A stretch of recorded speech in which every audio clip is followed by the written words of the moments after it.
വലിക്കണം.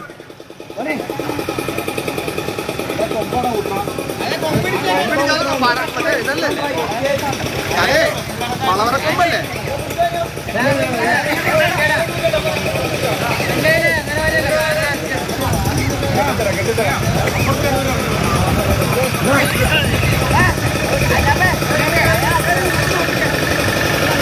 അപകടത്തിൽപ്പെട്ട വള്ളത്തിൻ്റെ ദൃശ്യങ്ങൾ കൂടിയാണ്. ആ വള്ളം കരയിലേക്ക് കൊണ്ടുവന്നതാണെന്ന് മനസ്സിലാക്കുന്നു. കരയിലൊക്കെ ആളുകളുണ്ട്, മറ്റു വള്ളങ്ങളിൽ ആളുകളുണ്ട്. 23 പേരായിരുന്നു ഈ വള്ളത്തിൽ ഉണ്ടായിരുന്നത്. ശ്യാം പ്രസാദ് ഉത്തമനുണ്ട് വിവരങ്ങളുമായി. ശ്യാമേ, ഈ വള്ളം മറ്റു തൊഴിലാളികളൊക്കെ ചേർന്ന് കരയിലേക്ക് അടുപ്പിച്ചതാണോ?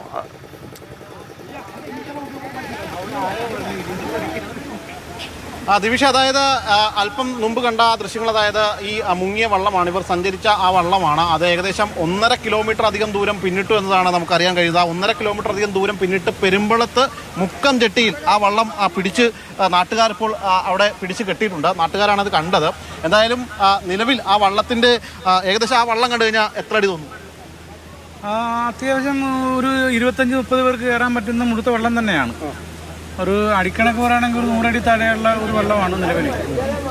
പിന്നെ ഈ ശക്തമായ കാറ്റാണ് ഈ അപകടത്തിൽ പെടാനുള്ള കാരണം. പെട്ടെന്ന് ഇപ്പോൾ നാട്ടുകാർ ഈ മുങ്ങുന്ന സ്ഥലത്ത് നിന്ന് ഏകദേശം മണിക്കൂറുകൾക്കകം തന്നെ ഒരു 1.5 കിലോമീറ്ററോളം അധികം ഇത് ഒഴുകിപ്പോയെന്നുള്ളതാണ് നമ്മൾ മനസ്സിലാക്കേണ്ടത്.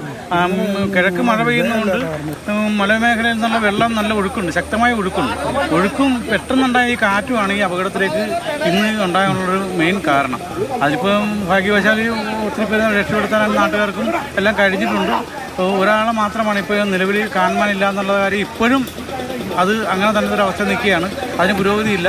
നമ്മൾ അടുത്ത പ്രദേശങ്ങളിലൊക്കെ ഫോൺ ചെയ്തൊക്കെ ചോദിക്കുന്നുണ്ട്. പിന്നെ ഒരാൾ നീന്തി പോകുന്നത് കണ്ടവരെന്നുള്ളതാണ് അവസാനം പറയുന്നത്. 2 പേരാണ്, ഒരു അനുക്കുട്ടൻ എന്ന് പറയുന്ന ആളും ഈ കണ്ണൻ എന്ന് വിളിക്കുന്ന സുമേഷ് എന്നാണ് യഥാർത്ഥ പേര്. ഇവർ 2 പേരും ഒന്നിച്ച് നീന്തിക്കൊണ്ട് നമ്മൾ പുറകിലുള്ള ആളെ പിന്നീട് ഈ പുള്ളി തിരിഞ്ഞു പോകാൻ കാണുന്നില്ല. ഈ പുള്ളിയും അപകടാവസ്ഥയിലായിരുന്നു. വെള്ളം കുടിച്ച് താഴ്ന്നു പോകുന്നൊരവസ്ഥയിൽ അനുക്കുട്ടൻ എന്ന് പറയുന്നത്. അപ്പോഴത്താണ് ഒരു വെള്ളം ഓടി വരികയും അതിൽ പിടിച്ച് ഉള്ളിൽ നിന്നിട്ട് പിന്നെ നോക്കിയപ്പം കൂടെ ഉണ്ടായിരുന്ന ആളെ കാണുന്നില്ല. അപ്പോൾ ഏതെങ്കിലും വള്ളത്തിൽ ഈ സുമേഷ് പിടിച്ചിരുന്നെങ്കിൽ ഒരുപക്ഷെ രക്ഷപ്പെടുമായിരുന്നു. അത് ഏകദേശം 1-2 മിനിറ്റുകളെന്നാണ് പുള്ളി പറയുന്നത്. അത്രയും തന്നെ പറ്റപ്പറ്റ ഉണ്ടായിരുന്നു. പിന്നീട് പുള്ളി ഈ വള്ളത്തിൽ പിടിച്ചതിന് ശേഷം പിന്നീട് തിരിഞ്ഞു നോക്കിയപ്പം കാണുന്നില്ല എന്ന് പറഞ്ഞു. നമ്മൾ വ്യക്തമായിട്ട് ചോദിക്കുകയും പറഞ്ഞു, എല്ലായിടത്തേയും ഫോൺ ചെയ്ത് ചോദിക്കുന്നുണ്ട്. അപ്പോഴാണ് ഈ ഇവിടെ വള്ളം ഇപ്പോൾ നാട്ടുകാർ കൂടി കണ്ടെത്തിയിട്ട് അവിടെ പിടിച്ച് വരുമ്പോഴും മുക്കഞ്ചെട്ടി ഭാഗത്താണ് ഈ വള്ളം പിടിച്ച് കെട്ടിയിട്ടിരിക്കുന്നതാണ് ഇപ്പോൾ നമുക്കറിയാൻ കഴിയും. ഈ വിഷയം അവിടുത്തെ ഈ ഭൂമിയുടെ ഒരു പ്രത്യേകതയുണ്ട്. അതായത് ഇവിടുത്തെ ഈ പ്രദേശം എന്ന് പറയുന്നത് വേമ്പനാട്ട് കായലും പുഴയും സംഗമിക്കുന്ന ഒരു ഇടം കൂടിയാണ്. അതായത് ഈ വേമ്പനാട്ട് കായലിലെ സാധാരണ ഓളവും അതോടൊപ്പം തന്നെ മുറിഞ്ഞപുഴയാറാണ്. മുറിഞ്ഞപുഴയാറെന്ന് പറഞ്ഞാൽ അത്യാവശ്യം വലിയ ആറാണ്. പണ്ട് ഇവിടെ നിരന്തരമായിട്ട് ചരൽ വാരുകയും മറ്റുമൊക്കെ ഉണ്ടായി. അങ്ങനെ വലിയ രീതിയിൽ ആഴം കൂടിയുള്ള ഒരു ആറാണ്. ഈ ആറിൽ ഈ സമയത്ത് ഉച്ച സമയമായതിനാൽ തന്നെ അടിയൊഴുക്ക് അതിശക്തമാണ്. അതിഭീകരമായ രീതിയിലുള്ള അടിയൊഴുക്കും അതിലുപരിയായിട്ട് ഈ വേമ്പനാട്ട് കായലിൽ നിന്നുള്ള ഈ മേൽത്തട്ടിലെ ഈ ഓളം. അപ്പോൾ ഇത് രണ്ടും കൂടി ആകുമ്പോൾ സ്വാഭാവികമായിട്ടും ഒരു വള്ളത്തിന് പിടിച്ചു നിൽക്കൽ വളരെ പാടാണ്. ഇത് എഞ്ചിൻ വെച്ച വള്ളമായിരുന്നു. ഈ വള്ളം ഇവിടെ നിന്ന് എടുത്ത് ഏകദേശം ഒരു 200 മീറ്ററിലധികം ഒരുപക്ഷെ സഞ്ചരിച്ച് കാണുമുള്ളായിരിക്കാം. ആ ഘട്ടത്തിലാണ് ഇത് മുങ്ങുന്നത്. ആ സമയം ഇവിടെ കക്കയിറച്ചിയും മറ്റുമൊക്കെ കൊടുക്കുവാനായിട്ട് എത്തിയ ആളുകളുണ്ട്.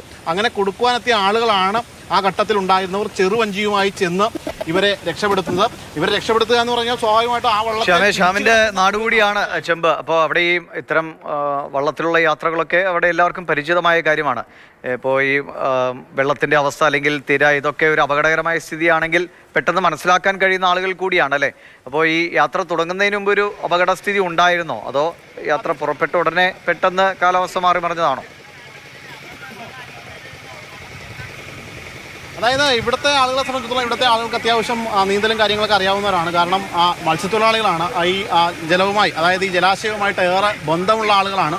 അപ്പോൾ അങ്ങനെയുള്ള ആളുകളെ സംബന്ധിച്ചിടത്തോളം അവർ സാധാരണഗതിയിൽ യാത്ര ചെയ്യുന്നതാണ്. പക്ഷേ ഇന്നത്തെ ഈ ഒരു അവസ്ഥ, ഇന്നത്തെ പ്രകൃതിയുടെ അവസ്ഥ, വലിയ രീതിയിലുള്ള കാറ്റ്, അതോടൊപ്പം തന്നെ ഈ അടിയൊഴുക്ക്, കൂടാതെ ഈ വലിയ രീതിയിൽ കായലിൽ നിന്നുള്ള തിര, ഇത് മൂന്നും കൂടി ആയപ്പോൾ അത് ഒരാൾക്ക് പിടിച്ചു നിൽക്കാൻ പറ്റാത്തതിലും അധികമായി. അപ്പോൾ ഈ ഘട്ടത്തിലും, അതായത് ആദ്യ ഘട്ടത്തിൽ രക്ഷപ്പെടുത്താൻ ചെന്ന ആളുകളും നമ്മളോട് പറഞ്ഞതാണ്. അതായത് ചെറുവള്ളവുമായി ചെന്നപ്പോൾ സ്ത്രീകൾക്ക് പ്രാധാന്യം നൽകിക്കൊണ്ട് അവരെ രക്ഷപ്പെടുത്താനുള്ള ശ്രമമായിരുന്നു. കാരണം മറ്റുള്ള ആണുങ്ങളെ സംബന്ധിച്ചിടത്തോളം അവർക്ക് ഈ കായലുമായിട്ടൊക്കെ ഏറെ ബന്ധമുള്ളതാണ്, അവർക്ക് അറിയാവുന്നതാണ്. ഒരുപക്ഷെ അവർ വള്ളത്തിൽ പിടിച്ചു കിടക്കും അല്ലെങ്കിൽ നീന്തി രക്ഷപ്പെടും എന്ന ഒരു തോന്നലിൻ്റെ അടിസ്ഥാനത്തിലാണ് പ്രധാനമായിട്ടും ആദ്യഘട്ടത്തിൽ സ്ത്രീകളെയും മറ്റുമൊക്കെ രക്ഷപ്പെടുത്തുന്നത്. അതായത് ചെറുവഞ്ചിയാണ്. ചെറുവഞ്ചിയിൽ ഉൾക്കൊള്ളാൻ കൊള്ളാവുന്ന ആളുകളെ മാത്രമേ, അല്ലെങ്കിൽ ആ വള്ളവും കൂടി അപകടത്തിൽപ്പെട്ട് രക്ഷപ്പെടുത്താൻ ചെന്നവരും അപകടത്തിൽപ്പെടുന്നൊരു അവസ്ഥയുണ്ടാകും. അപ്പോൾ അങ്ങനെയാണ് ഈ സുമേഷ് എന്ന് പറയുന്ന ഈ കണ്ണൻ നീന്തി രക്ഷപ്പെടാനുള്ള ശ്രമമായിരുന്നു. ഒരുപക്ഷെ മറ്റു വള്ളത്തിൽ ഏതെങ്കിലും പിടിച്ച് കിടന്നിരുന്നുവെങ്കിൽ സുമേഷും രക്ഷപ്പെടുമായിരുന്നു. ഇനിയിപ്പോൾ ഏതെങ്കിലും തരത്തിൽ മറ്റ് മറുകരയിലോ മറ്റോ ഒക്കെ അദ്ദേഹം നീന്തി രക്ഷപ്പെട്ടിട്ടുണ്ടോ എന്നത് സംബന്ധിച്ച് അറിയില്ല. എന്തായാലും വിശദമായ രീതിയിലുള്ള ഒരു തെരച്ചിലും അന്വേഷണവും ഒക്കെ പോലീസും മറ്റ് ജില്ലാ ഭരണകൂടവും അതോടൊപ്പം തന്നെ തദ്ദേശ സ്ഥാപനങ്ങളൊക്കെ ആയിട്ട് ബന്ധപ്പെട്ട പ്രതിനിധികളുമൊക്കെ നടത്തുന്നുണ്ട്. നിലവിൽ സുമേഷിനെ കുറിച്ച് ഒരു വിവരവും ലഭിച്ചിട്ടില്ല. പ്രധാനമായിട്ടും ഇപ്പോൾ ഈ രക്ഷാപ്രവർത്തനം നടത്തുന്ന ഈ ഇടത്ത് പോലും വള്ളം അരികിലേക്ക് അടുപ്പിക്കാൻ പറ്റാത്ത സാഹചര്യമാണ്. അത്രയേറെ തിരയുണ്ട്.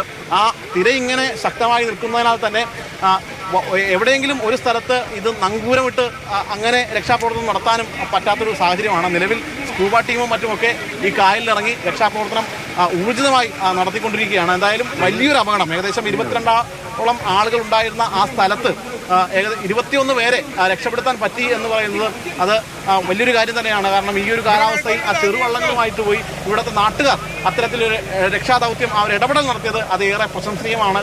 ഈ ഘട്ടത്തിൽ ഈ കക്കയിറച്ചിയും മറ്റുമൊക്കെ കൊടുക്കാൻ വന്നിരുന്ന ആളുകളാണ്. അവർ ആ സമയത്ത് ഈ പ്രതികൂല കാലാവസ്ഥയെയും വെല്ലുവിളിച്ചുകൊണ്ട് അവർ ആ ഘട്ടത്തിലേക്ക് അങ്ങോട്ടേക്ക് ഇറങ്ങിത്തിരിഞ്ഞുകൊണ്ട് ഈ ഒരു രക്ഷാദൗത്യം ഏറ്റെടുത്തത്. എന്തായാലും അവരുടെ ആ ഒരു മനസാന്നിധ്യമാണ് ഈ ഒരു അപകടം വലിയ തോതിലേക്ക് ഒരു ഇപ്പോൾ വലിയ അപകടമാകേണ്ടതായിരുന്നു. പക്ഷേ വലിയ ആശ്വാസത്തിന്റെ വാർത്ത തന്നെയാണ്. ഒരാളെ കാണാതായിട്ടുണ്ട്. അയാൾക്ക് വേണ്ടിയുള്ള തെരച്ചിൽ തുടരുക തന്നെയാണ്. എത്രയും വേഗമായി അയാളെ കണ്ടെത്താൻ കഴിയട്ടെ എന്ന് തന്നെയാണ് ആഗ്രഹിക്കുന്നത്. കണ്ണൻ എന്ന 42-കാരൻ സുമേഷ് എന്ന കണ്ണൻ ഇനിയാണ് കാണാതായിരിക്കുന്നത്.